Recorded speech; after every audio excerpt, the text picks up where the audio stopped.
a história de Paulo Apóstolo, tá? Saulo, porém, desviando ainda ameaças e mortes contra os discípulos do Senhor, dirigiu-se ao sumo sacerdote, porque antes ele se converteu, o nome dele era Saulo, de Paulo Apóstolo, e pediu-lhe cartas para Damasco, para as sinagogas, a fim de que, caso encontrasse alguns no caminho, quer homens, quer mulheres, os conduzisse presos a Jerusalém. Mas seguindo ele a viagem e aproximando-se de Damasco, subitamente o cercou um resplendor de luz do céu. E caindo por terra, ouviu uma voz que lhe dizia: Saulo, Saulo, por que me persegues? Ele perguntou: Quem és tu, Senhor? Respondeu o Senhor: Eu sou Jesus, a quem persegues. Mas levanta-te e entra na cidade, e lá te será dito o que virá fazer.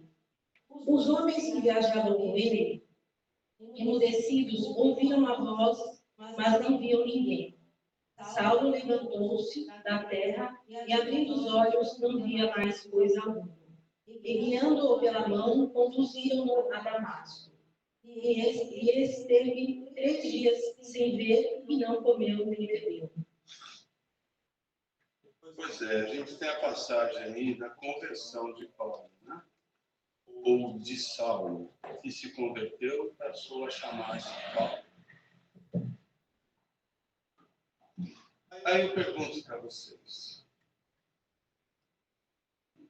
quando ele era Saulo, quando ele era aquele judeu convicto, rígido, perseguidor de cristãos, defensor, né, dos princípios judaicos, das tradições judaicas, aluno de Gamaliel, quando era aquela pessoa, aquele soldado agressivo, que tratava os cristãos como um mal, como um inimigo, que precisava ser preso, abatido e até executado, como foi o caso de Estevão, o primeiro grande mártir, que foi apedrejado, né, com a anuência de Paulo.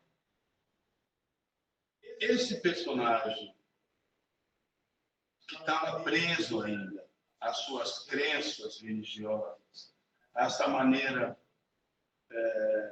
fundamentalista de olhar para aquilo que ele aprendeu, defender aquilo com unhas e dentes. Essa pessoa agressiva, essa pessoa até, vamos dizer assim, criminosa.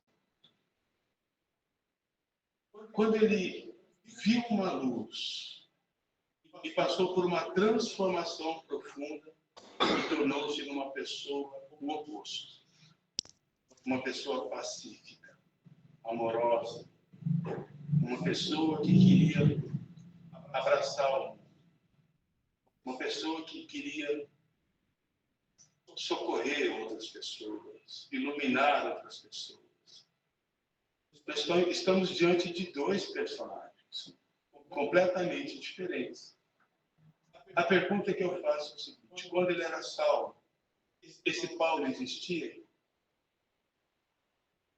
Ou não? Ou ele foi um estalo que deu? Existia. Existia onde? Dentro dele. Jung explica isso. Jung chega a chamar Paulo de esquizofrênico.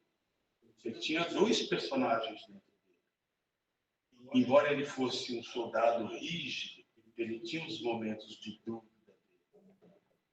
Se vocês pegarem o livro Paulo e Estevão, ele se sente tocado quando ele vê a fé do Estevão sendo executado e pedindo perdão para aqueles que o executavam a pedradas. Ele falou: gente, de onde o senhor está tirando essa fé? O senhor está morrendo apedrejado aqui, está pedindo perdão pelas pessoas que apedrejam.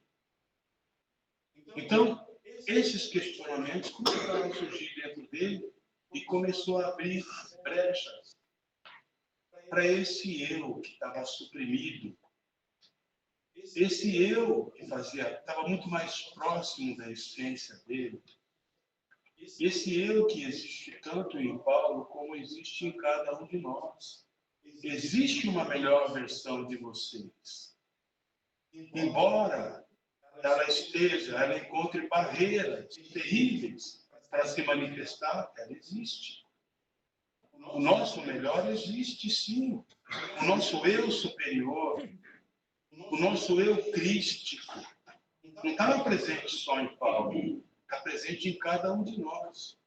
Mas em função das ilusões, em função da nossa intransigência, do nosso apego aos conceitos que nós desenvolvemos, às nossas crenças, em função dos nossos vícios, das nossas tendências, isso fica suprimido, isso fica escondido, não consegue se manifestar. Quando vocês se livrarem de tudo aquilo que impede a manifestação esse eu vai surgir naturalmente, porque esse eu já é você.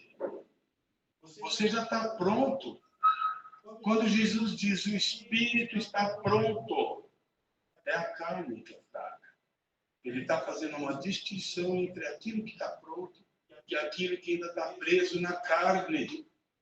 A carne que representa o mundo, representa o corpo, representa todas as ilusões desse mundo de Maia, desse falso eu, eivado de crenças, de doutrinas,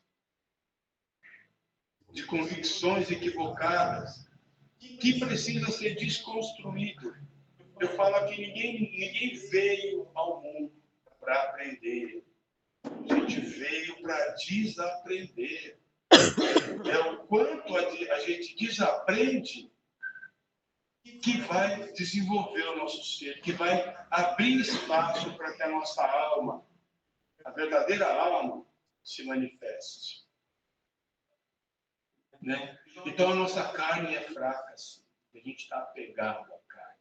A gente desencarna e continua apegado ao mundo, continua apegado ao corpo, aos vícios, às coisas que gosta, continua apegado. Então não existe menor possibilidade de transcendência, de realização, de iluminação, de libertação sem desapegar-se.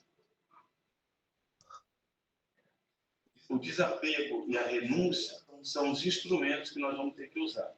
Quer vocês queiram, quer não. Não é o que eu estou dizendo, é porque é assim. Não existe outro caminho. Não existe uma receita mágica. Ou você aprende a se livrar da influência do mundo, ou continuará sendo influenciado pelo mundo. É muito simples isso, gente. É muito simples. Enquanto a gente permitir que o mundo nos escravize, nós continuaremos na condição de escravos, presos desse cárcere de ilusão do mundo. Um mundo que se articula entre medos e desejos. Medos e desejos. Esse é o mundo que a gente, desde que veio para cá, vive. Ai, tadinho.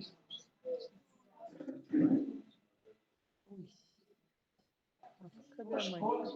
Não. Cadê a mamãe? Então, Paulo encontrou-se com Jesus e teve essa epifania. Teve esse estado de, teve esse insight.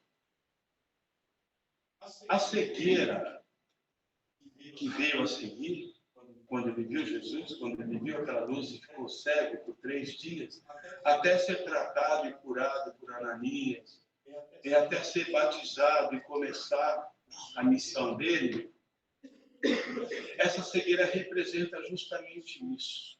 Esse eu que está se afastando, falou, eu vou me afastar, mas eu vou desligar essa luz aqui. Você vai ficar sem enxergar. E até que o outro eu possa emergir, surgir e se manifestar. Quem de vocês não conhece pessoas assim que passaram por grandes transformações? A gente vê isso.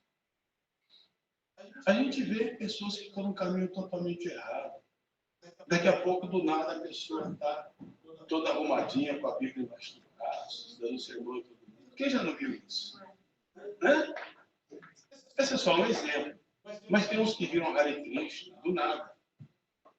O cara trabalhava no escritório de contabilidade, nada disso, e daqui a pouco o cara está vendendo incenso na Praça da Sé, com o cabelo cortado, só uma trancinha aqui atrás. O que é isso, gente? Isso é um milagre, é o que aconteceu com o milagre. Isso é um fenômeno natural das pessoas que passaram por um processo de alternância. Um personagem que saiu e outro que assumiu. Esse que saiu deixou de existir? Não. Tanto é que Paulo teve que conviver com ele. Quando ele diz assim, eu tenho que conviver com esse espinho na carne, ele está falando do quê? Não está falando de Saulo? Não está falando desse outro eu? Então a gente é assim mesmo. A gente vai construindo esses personagens, criando identificações com ele e abraçando cada um deles, tentando realizar cada um deles. E esse é o problema. Quando a gente abraça o pensamento do mal, por exemplo, o que é um pensamento do mal? É acreditar na violência, por exemplo. Acreditar que você precisa agir com violência, que você tem que se impor na base do grito, que você tem que julgar, condenar e distinguir entre o que é certo e o que é errado, e que tem que julgar os outros, e tem que punir os outros, e tem que exigir dos outros. Isso é um pensamento violento. Né? Esse pensamento existe por quê? Porque você alimenta ele. Gente, olha só uma frase. A gente não vive a vida que quer. Sabe por quê? Vocês sabem por quê? Quem tem a resposta? Por que a gente não vive a vida que quer? Hã?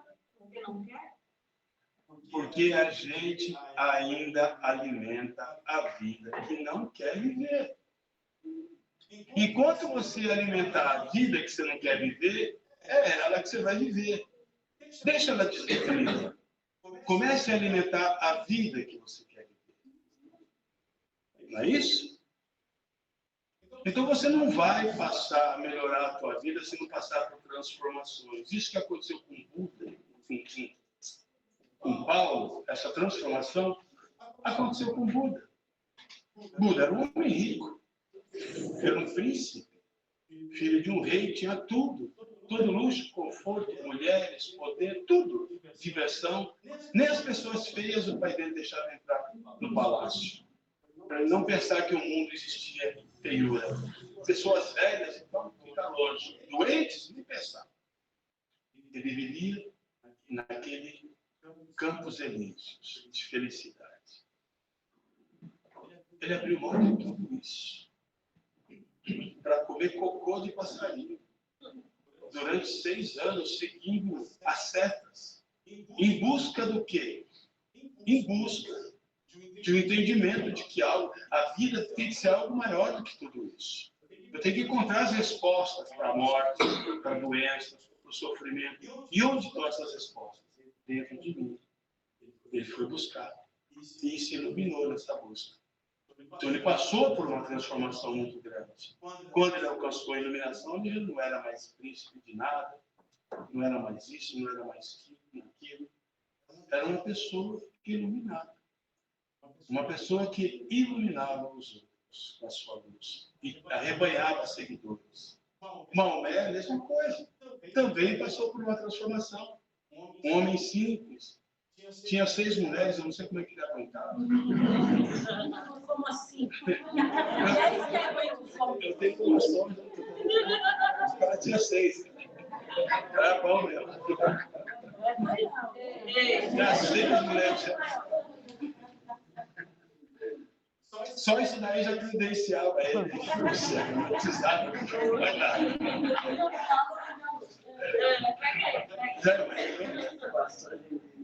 Mas é uma pessoa de vida mundana, vida simples, vive com os problemas, tal, não sei o quê, do nada. Teve uma epifania também, conheceu Alá, né? Alá. teve uma conversa com Alá e se transformou em Maomé, que é o tronco de todo um povo, de toda uma crença. Falar de Jesus para um fundamentalista islâmico, você não está falando nada. Jesus para eles é mais um pastor qualquer. O verdadeiro Messias dele é Maomé. É igual falar de judeu também. Então, falando em Paulo, como a gente estava dizendo, Paulo, ele foi uma figura importantíssima do cristianismo, das ideias de Jesus. Por quê? Porque se não fosse Paulo, Jesus seria mais um marginal qualquer que foi crucificado na cruz, diagonal, e acabou. O que Paulo fez? Paulo, quando percebeu que os cristãos estavam sendo mortos, perseguidos por Nero, aquilo outro, e estava aquela chacina, era cristão sendo jogado para os leões, cristão nas galeras, cristãos sendo decapitados e assim, e crucificados e assim por diante, ele falou, não, para os judeus não dá para pregar sobre Jesus. Eu vou pregar para os gentios. Quem são os gentios? Alguém sabe? Então guardem. Gentio é todo aquele que não é judeu. Os judeus, eles se achavam tanto a última Coca-Cola gelada do sertão, que para eles ou era judeu, o povo escolhido por Deus, ou era gentio. Então você ia para a Grécia, era gentio, para a Macedônia era gentio, ia para o Irã, era gentio, ia para a Europa, era gentio, para a África, para o Egito, era gentio. Só eles eram judeus. O que Paulo fez? Vou pregar para os gentios, para outros povos. E aí ele fez as famosas viagens, né? As 3 grandes viagens de Paulo foi justamente para levar as ideias de Jesus e fundar igrejas na Antioquia, na Turquia, na Grécia, em Efésios. Então, e ele, como é que ele pregava isso? Ele chegava nessas cidades com essa mensagem, óbvio, ele pregava para um monte de gente e depois de pregar, ele era preso, ele era chicoteado, ele era maltratado, ele era escorraçado, ele era expulso da cidade. Mas no meio daquele monte de gente, tinha uma senhorinha ali que gostou dessas ideias, que assimilou essas ideias. E começou dentro do lar dela a passar essas ideias, a discutir essas ideias. E esse lar se transformava no quê? Numa igreja. E assim foram fundadas as primeiras igrejas. Igual o centro espírita. Já percebeu que a maioria dos centros espíritas começa em casa? A pessoa faz evangelho em casa, com fervor, começa a fazer todo dia. Daqui a pouco veio o vizinho, daqui a pouco veio outro. Daqui a pouco estão dando passe ali também. Daqui a pouco está fazendo sessão espírita. Daqui a pouco virou um centro espírita. A evolução é assim. Então, tudo, a luz, ela começa ali, começa a crescer. É assim que Paulo criou as primeiras igrejas, né? Eclésias. Foi assim. Então, Paulo escolheu pregar para os gentios. E se não fosse Paulo, o Ocidente não teria o padrão, o modelo do pensamento cristão, né? Que é absolutamente redentor, transformador, consolador. Né? Embora as religiões, muitas vezes, distorçam completamente o significado daquilo que Jesus veio trazer, mas ele mesmo deixou claro: eu vou, mas volto. Eu vou, mas deixarei com vocês um consolador. E esse consolador irá restaurar tudo aquilo que eu disse. Quando ele disse que esse consolador irá restaurar, é porque ele já sabia que ia ser deturpado. Pegue as escrituras, a maneira como ele diz isso. Então, ele já entendia que todos os ensinamentos deles iam ser torcidos para os interesses mundanos. ensinados de forma distorcida para atender às demandas e os interesses dos poderosos. Embora muitas pessoas, a religião, em qualquer que seja a circunstância, sempre faz bem, viu, gente? Não estou aqui para criticar. Porque se existe, é porque tem um objetivo, é porque tem uma necessidade, é porque há pessoas que são incapazes de fazer grandes questionamentos, de enxergar algo além, sabe? Precisa de pessoas que estão na cegueira mesmo, que precisam de um guia. Então, as religiões, elas surgem como um processo. Elas deviam indicar o caminho.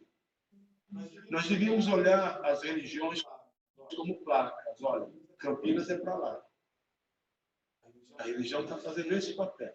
Está dizendo, Campinas é para lá. Em vez de você ir para Campinas, você fica na frente da placa. Vai para Campinas. A religião tinha que existir com esse objetivo. Para te mostrar o caminho. E esse caminho você tem que percorrer. Mas não, as pessoas ficam presas nesse processo devocional, aquilo que está sendo ensinado, aquilo que está sendo ao comportamento, né? As imposições da tradição religiosa, da instituição.